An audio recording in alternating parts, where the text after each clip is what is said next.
성도 여러분, 편안하셨습니까? 한 주 동안 사순절 세 번째 주일입니다.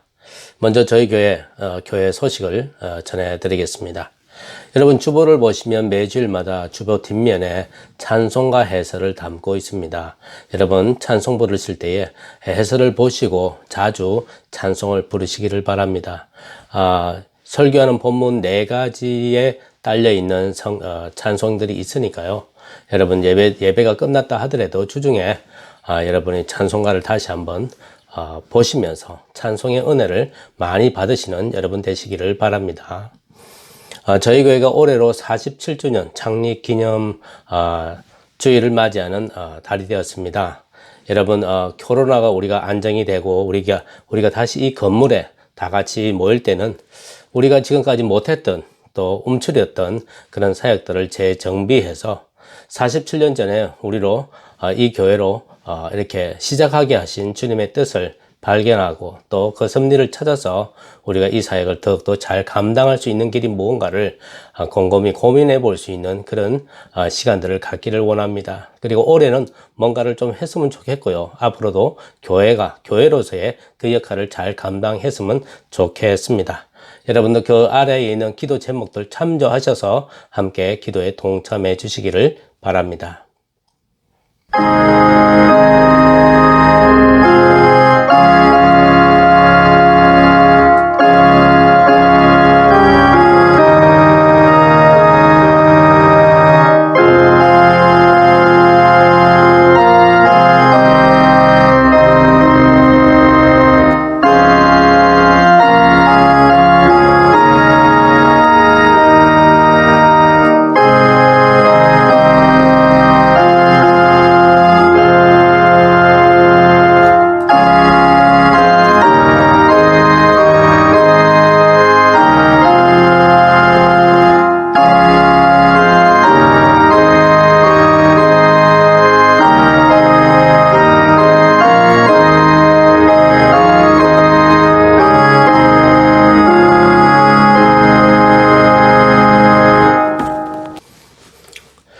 우리 모두 정성을 다하여 사순절 세 번째 주일, 우리 다 함께 하나님을 예배하십시다. 여호와의 산에 오를 자가 누구며 그의 거룩한 곳에 설 자가 누구인가? 곧 손이 깨끗하며 마음이 청결하며 뜻을 허탄한 데 두지 아니하며 거짓 맹세하지 아니하는 자로다. 그는 여호와께 복을 받고 구원의 하나님께 의를 얻으리니 이는 여호와를 찾는 족속이요 야곱의 하나님의 얼굴을 구하는 자로다. 우리 함께 기도하겠습니다. 말씀과 능력으로 우주 만물을 창조하시고 사랑과 공의로 이 땅을 다스리시는 전능하신 하나님, 그 크신 하나님의 사랑 안에서 택함받고 구원받은 성도들이 거룩한 주일을 맞이하여 시와 찬미와 신령한 노래를 부르며 하나님의 보좌 앞으로 나왔습니다. 저희들이 정성을 다하여 드리는 이 예배를 기쁘게 받아 주시옵소서. 사순절 기간이 다하여 가고 있습니다. 예수님의 십자가 곁으로 더욱 가까이 다가서게 하시어 죄인들을 위하여 목숨을 버리신 예수님의 사랑을 알게 하여 주시옵소서. 예수님의 이름으로 기원합니다. 아멘.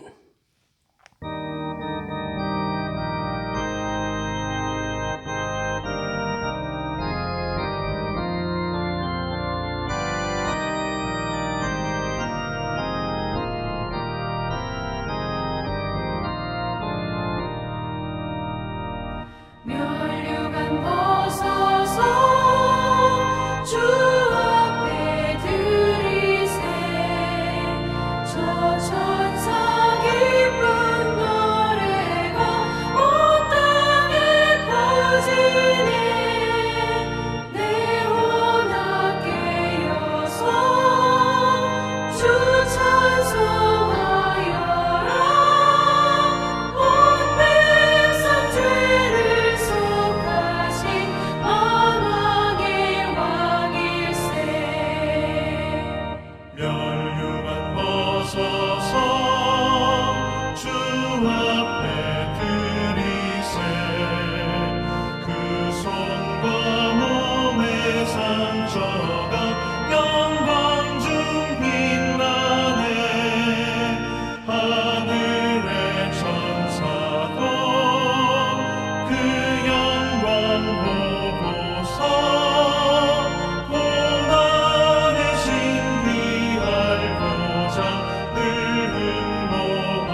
늘 찬송합니다.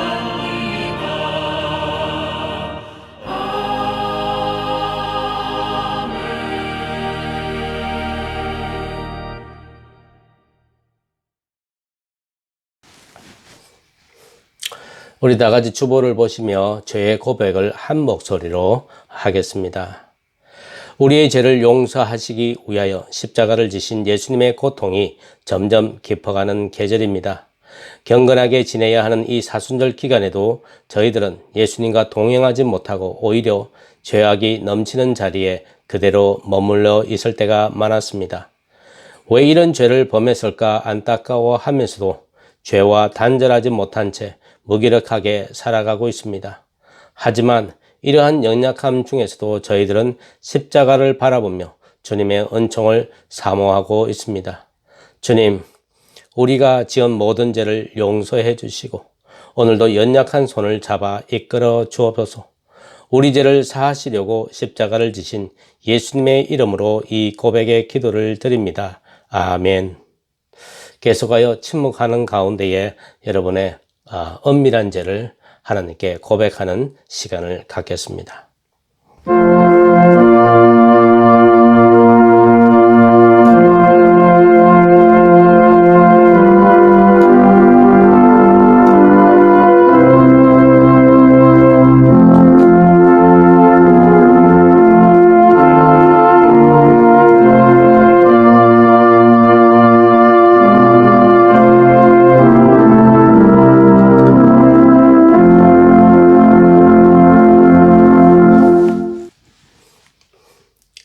하나님께 죄를 고백한 여러분에게 복된 소식을 들려주십니다. 그들이 듣고 혹시 각각 그 악한 길에서 돌아오리라. 그리하면 내가 그들의 악행으로 말미암아 그들에게 재앙을 내리려 하던 뜻을 돌이키리라. 여러분이 고백한 죄가 용서함을 받으신 줄 믿으시고 평안에 거하시기를 바랍니다. 용서받은 기쁨을 가지고 옆 사람과 함께 우리 샬롬, 평강하십시오. 평안하십시오. 그렇게 우리 인사 나누십시다.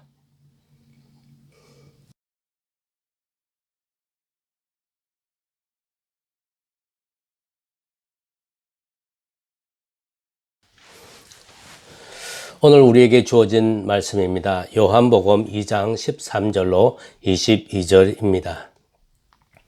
유대인의 유월절이 가까운지라 예수께서 예루살렘으로 올라가셨더니 성전 안에서 소와 양과 비둘기 파는 사람들과 돈 바꾸는 사람들이 앉아 있는 것을 보시고 노건으로 채증을 만드사 양이나 소를 다 성전에서 내쫓으시고 돈 바꾸는 사람들의 돈을 쏟으시며 상을 엎으시고 비둘기 파는 사람들에게 이르시되 이것을 여기서 가져가라.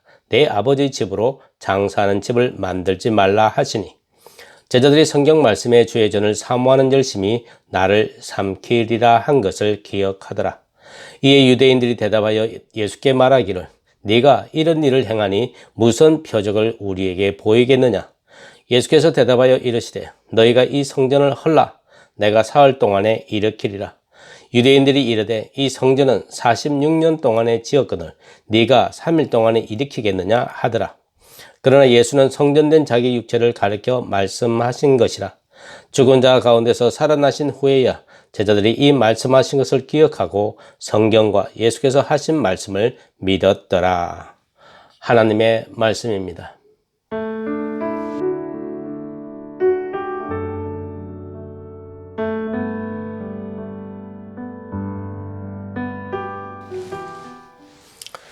오늘 복음서 요한복음 2장 13절은 유대인의 유월절이 가까운지라 예수께서 예루살렘으로 올라가셨다라고 시작을 하고 있습니다. 가이사랴 빌립보에서 무슨 일이 있었나요? 예수님이 제자들에게 물었죠. 너희는 나를 누구라 하느냐? 그랬을 때 주는 그리스도이십니다. 누가요? 베드로의 위대한 신앙 고백을 들으셨습니다. 그때에 예수님은 처음으로 제자들에게 이런 말씀을 하십니다. 인자가 많은 고난을 받고 종교 지도자들, 대제사장들, 바리새인들 할 것 없이 이 종교 지도자들에게 버림받아 죽임을 당하고 사흘 만에 살아난다는 십자가의 길을 대중에게 처음으로 공개를 했습니다. 여러분도 짐작을 하셨겠지만 예수님은 자신의 사역이 마칠 때가 다가왔다는 것을 알았다는 거죠. 그래서 제자들에게 예수님의 정체성을 확고하게 인식시켜주고 마지막 사역이 될 십자가의 길로 방향을 잡았다는 거죠. 처음 십자가의 길을 밝혔을 때 돌아온 반응은 무엇이었습니까? 저항이었습니다. 반대였습니다. 예수님이 예루살렘 성에 들어가서 곧바로 직행한 곳이 바로 성전이었죠. 예수님이 성전 안에 들어가서 보았던 것이 무엇인가 하면 14절에 있는 바와 같이 소와 양과 비둘기 파는 사람들과 돈 바꾸는 사람들이 그 안에 가득했다고 하는 겁니다. 그들은 성전 제사에 있어서 필수 항목인 제물을 공급하는 장사꾼들이었죠. 제사에 드려질 제물은 율법에 따라서 흠이 없는 것이어야만 했습니다. 유대인은 율법에 따라서 1년에 3번 예루살렘 성전에 와서 하나님께 제사를 드려야 했습니다. 생각해 보십시오. 먼 곳에서 예루살렘까지 몇 달씩 걸려서 올 수 있기 때문에 출발할 때는 정말로 쌩쌩한, 싱싱한, 아니면 굉장히 건강한 이 제물, 이 양이나 소나 뭐가 될 수 있었겠지만 그걸 몇 달씩 끌고 온다고 할 때에 만약에 흠집이라도 생긴다면 제물로는 사용할 수 없었던 거죠. 그래서 성전에 와서 그 제물을 살 수 있게끔 소와 양과 비둘기 파는 사람이 있어야 했다는 거죠. 만약에 제물로 드릴 동물이 없었다면 돈으로 바칠 수도 있었습니다. 예수님 당시에 이스라엘은 로마의 식민지였습니다. 그래서 로마는 유대인에게 자체적으로 동전을 주조하지 못하게 했습니다.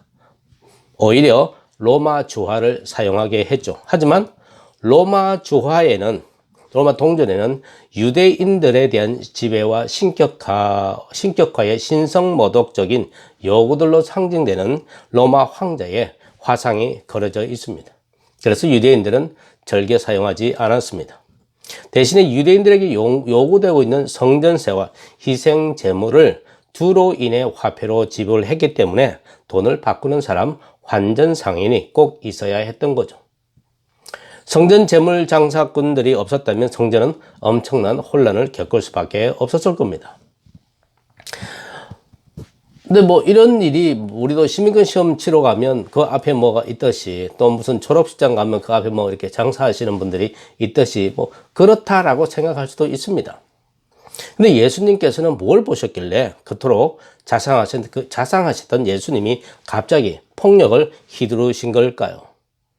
여러분 복음서를 쭉 읽다가 보면요, 예수님은요 바리새인들이나 사두개인이나 어떤 사람들에도 예수님의 그 약을 갖다가 기분을 쫙 바짝바짝 모르게 하고 비아냥거리고요, 앞에서 그 엄청난 순모를 줘도 예수님은 덜 점잖게 대하셨습니다. 하지만 이 구절에 와서는 예수님의 모습이 달라집니다.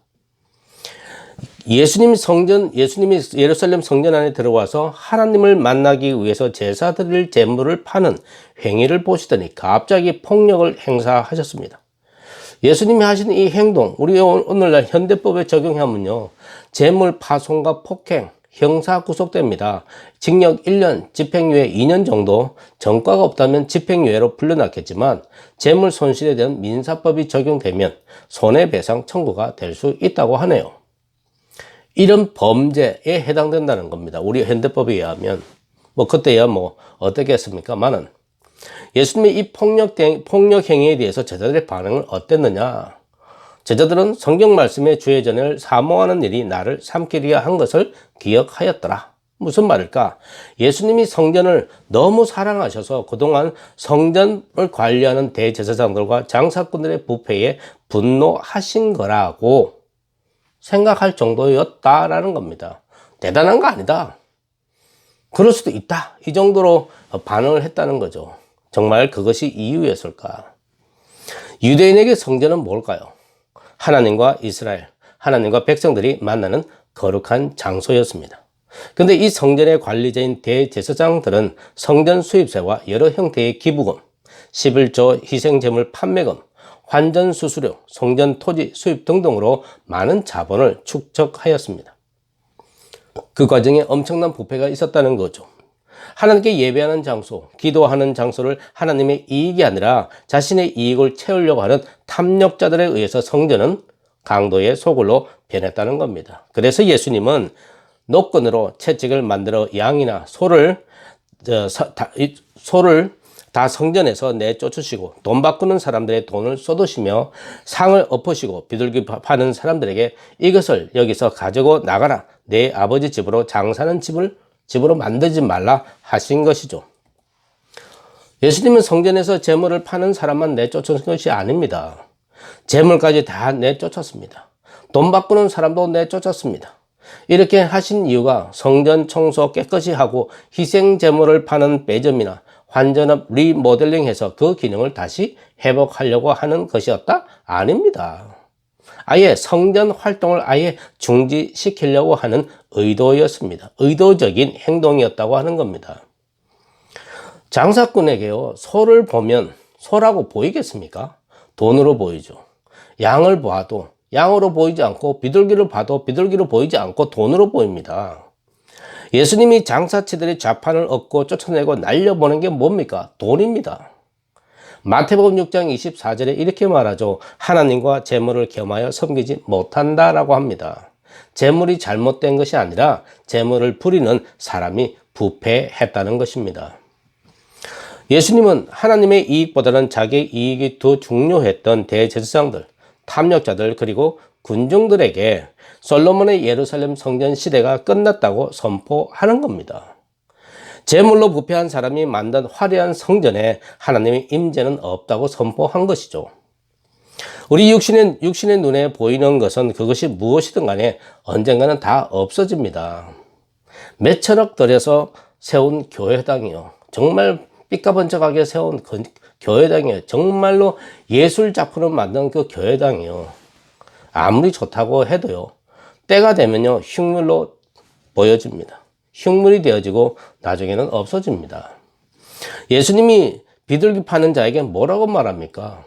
이것을 가져가라. 내 아버지 집으로 장사하는 집을 만들지 말라라고 말하죠. 내 아버지 집은 사람이 만든 예루살렘 성전이 아니다라고 선포하십니다. 예수님이 성전을 정화시키려고 하는 그 대상은요, 하나님 아버지를 모셔야 할 그 몸에 돈을 모시고 있는 부패한 사람이었다는 거죠. 이 부패한 사람들에게서 그를 부패케 만든 재물을 청소해 버린다면 그 사람은 어떻게 될까요? 온전해진다는 예수님의 논리입니다. 이 부패한 사람이 누굽니까? 죄인입니다. 이 죄인 살리겠다고 예수님이 십자가에 올라가셨습니다. 십자가에 못 박혀서 3일째 되는 날 부활하셨습니다.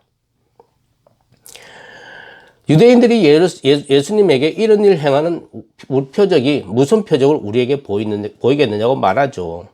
이 구절은요, 신명기 18장 20절부터 22절에 선지자 구별법이라는 구절입니다. 유대인들은 예수님에게 내가 선지자냐? 이렇게 한 일을 정당화시킬 수 있는 증거를 보여라고 한 거거든요. 그때에 예수님이 말하죠. 너희가 이 성전을 헐라. 내가 사흘 동안에 일으키리라. 예수님은 유대인들에게 너희 눈앞에 보이는 이 성전, 사람의 이익을 추구하는 자들에게 의해서 관리되는 이 성전, 하나님의 임재하심이 없는 이 성전, 하나님께 예배하는 자들을 속이려는 자들이 장악한 이 성전을 너희가 헐라라고 말했습니다. 너희가 부숴라 라고 말한 거죠. 유대인들이 하나님을 만날 수 있는 유일한 장소로 선별해 둔 성전을 헐라 하니까 기가 찰 일 아니겠습니까? 라삐라는 예수의 입에서 이런 황당무계한 말을 한다고 생각한 유대인들이 이렇게 말하죠. 이 성전은 46년 동안 지었는데 어째 내가 3일 동안에 다시 세운다고 하냐. 야, 웃기는 소리 하지 말라라고 말하는 거죠. 요한복음의 저자는 여기에 주석을 달아 놓았습니다. 그러나 예수는 성전된 자기 육체를 가리켜 말씀하신 것이라. 너희는 이 성전을 46년 동안 정축을 했는지 모르겠지만 그래서 건물이 새 것이 되었겠지만 율법의 근거로 한 낡은 제도의 예루살렘 성전 시대는 끝났다고 말합니다. 구약의 예언이 고난받고 죽었다가 부활하신 예수 그리스도에 의해서 성취되었습니다. 예수 그리스도의 부활이 율법을 완성시켰고 성전을 완성시켰습니다. 요한은 말씀이 육신이 되어 우리 가운데 사셨다고 1장 14절에 말하고 있습니다. 예수님이 말씀이고 성자 하나님이십니다. 그 하나님이 인간의 형체를 입고 구원자 예수 그리스도로 이 땅에 오셨습니다. 사람과 하나님 사이의 죄를 용서할 수 있는 권세를 가진 참 인간으로 하나님이 존재하는 장소가 되셨습니다. 누가요? 예수님이요. 인류의 죄를 대신 지시고 고난받고 십자가에 못 박혀 죽었다가 부활하신 예수 그리스도, 그분이 누구나 바로 참 성전이라고 말하고 있는 겁니다. 성전은 하나님께 나아갈 수 있는 유일한 통로죠. 오늘 우리가 예배드리는 이 장소, 성전이 아닙니다. 이 장소는 하나님을 신앙하는 신자들이, 믿는 자들이 성도를 이루고 하나님께 예배하기 위해 모이는 건물에 불과합니다. 하나님께 나아갈 수 있는 유일한 통로는 예수 그리스도입니다. 예수님이 우리와 하나님 사이의 중보자가 되는 거죠. 중보자 없이 죄성을 지닌 인간이 죄가 없는 하나님께 나아갈 수 없기 때문입니다. 예수 그리스도는 중보가 되시기 위해 이 땅에 오셨습니다. 죄로 인해 하나님과 원수가 된 인간을 하나님과 화해시키기 위해서 인간의 몸을 입고 세상에 오신 겁니다. 예수님은 자신을 희생시킴으로써 중보자가 되셨습니다. 오늘 우리가 예배드리기 위해 모인 이 장소는 성전이 아닙니다. 여러분 자꾸 이걸 성전, 옛날 우리가 어렸을 때 배웠던 성전 건축, 성전 수리, 성전, 거룩한 장소, 하나님만 모이는, 하나님과 우리가 만나는 장소, 그래서 이 장소는 다른 장소로 사용할 수 없다, 그런 이야기의 건물이 아닙니다. 그런 형태의, 그런 인사, 그런 뜻의 그런 성전이, 이 건물은, 이것은 건물이지 성전이 아닙니다. 성전은 누구라고 했습니까? 예수 그리스도이십니다. 성전 건축하면 어떻게 됩니까? 예수 그리스도를 세운다가 돼버리잖아요. 이것도 말이 안 되고요. 성전 수리한다? 그럼 예수 그리스도를 치료한다? 이런 말도 되는데 이것도 아닌 것 같습니다. 성전 건축이라는 개념은요, 솔로몬 성전을 다시 재건할 수 있을 것이라는 전제로 한다면 가능할지 모르겠습니다. 예수 그리스도를 통해서 모든 예언이 성취된 마당에 솔로몬 성전이든 수르바벨 성전이든 사람의 손으로 거친 성전을 두 번 다시 건축할 필요성은 없어졌습니다. 예수님이 누구입니까? 사람의 손으로 만든 성전을 없애고 스스로 참 성전이 되신 분입니다. 예수님이 참 성전이 되셨다고 하는 것은 하나님을 만나기 위해서 더 이상 짐승으로 희생 제물을 바칠 필요가 없어졌다는 걸 말하는 거죠. 예수님이 우리의 죄를 대신하여 단번에 죽으셨고 죽음을 이기고 부활하셨습니다. 이제 우리는 오직 예수 안에서 하나님과 인간과 중보자 되시는 예수님을 통해서 하나님 앞으로 나아갈 수 있게 되었고 하나님을 만나게 되었으며 예수를 통하여 거룩을 체험할 수 있게 되었습니다. 예수님을 왜 믿어야 합니까? 하나님을 만나기 위해서입니다. 예수를 통하여 나를 알고 우리를 향하신 하나님의 뜻을 깨우치고 하나님의 뜻을 따라 살아가기 위해 예수를 믿어야 합니다. 사도 바울은 고린도전서 3장 16절에 이렇게 말합니다. 너희는 너희가 하나님의 성전인 것과 하나님의 성령이 너희 안에 계시는 것을 알지 못하느냐. 참 성전이신 예수님을 믿고 따르는 무리를 가리켜 하나님의 성전이라 했습니다.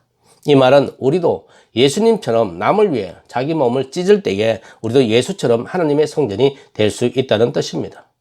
우리 안에 두텁게 쌓여 있는 죄를 씻어낼 때, 서로 사랑하는 주님의 말씀을 따라 살아갈 때, 그런 우리 자신을 통하여 세상은 하나님을 알게 되는 것입니다.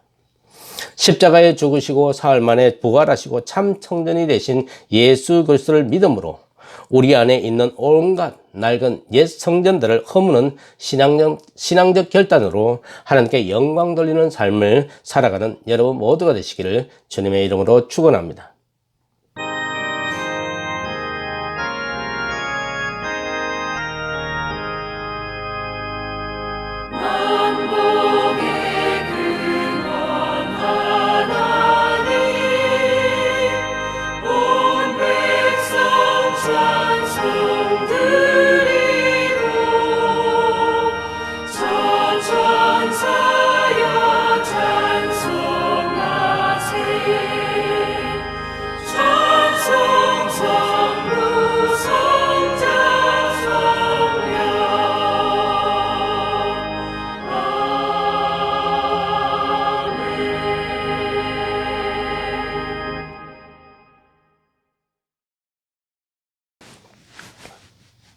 우리 함께 봉헌 기도 드리겠습니다.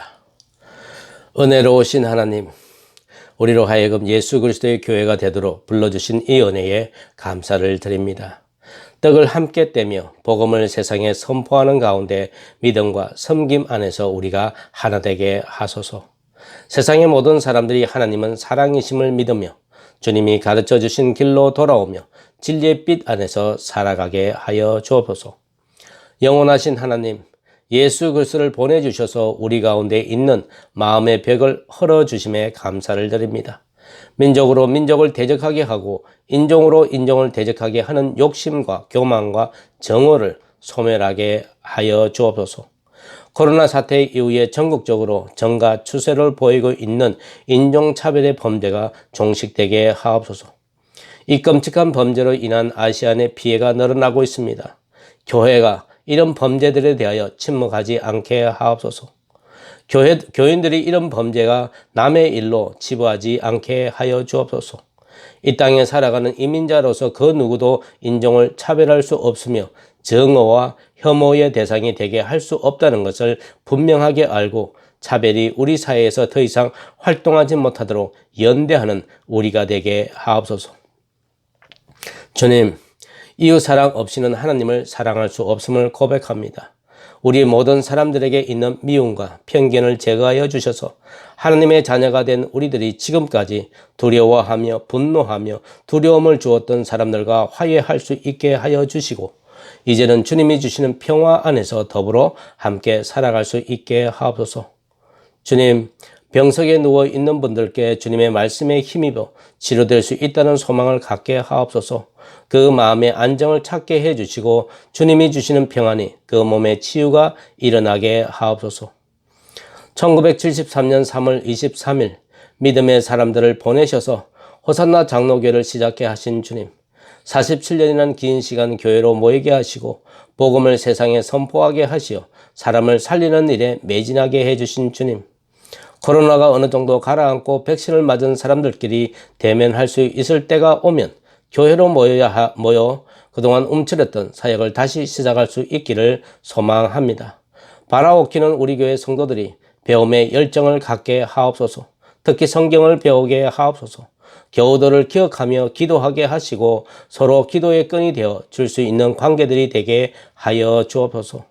한 주간의 주일 예배로 한 번 모이는 교회가 아니라 자주 모여서 기도하고 사역들을 찾아내고 개선하고 이웃들이 이 건물을 자유롭게 애용할 수 있도록 환경을 개선하는 그런 교회를 꿈꾸고 소망하게 하옵소서. 창립 50주년을 바라보면서 앞으로 추진할 때에 예수님을 인격적으로 만나는 체험들이 많아지게 하시고 예수님 때문에 내가 살아났다는 고백이 가득한 교회를 소망합니다. 이러한 우리의 소망을 세워나갈 우리 교회의 지도자들에게 지혜와 분별력을 주시옵소서. 예수님의 이름으로 감사하며 기도드리옵나이다. 아멘.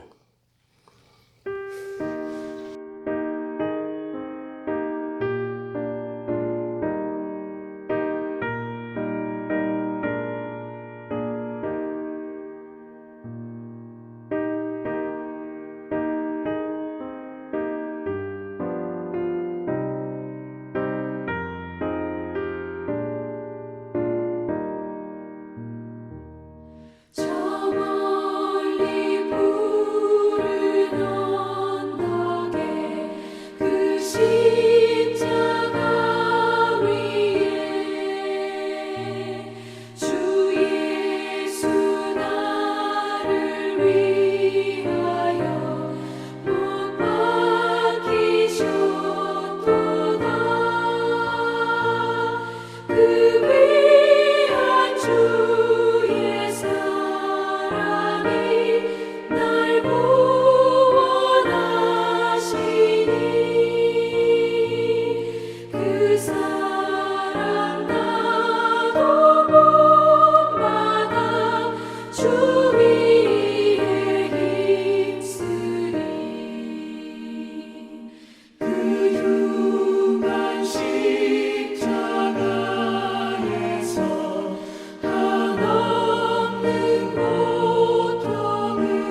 주위에 힘쓰리.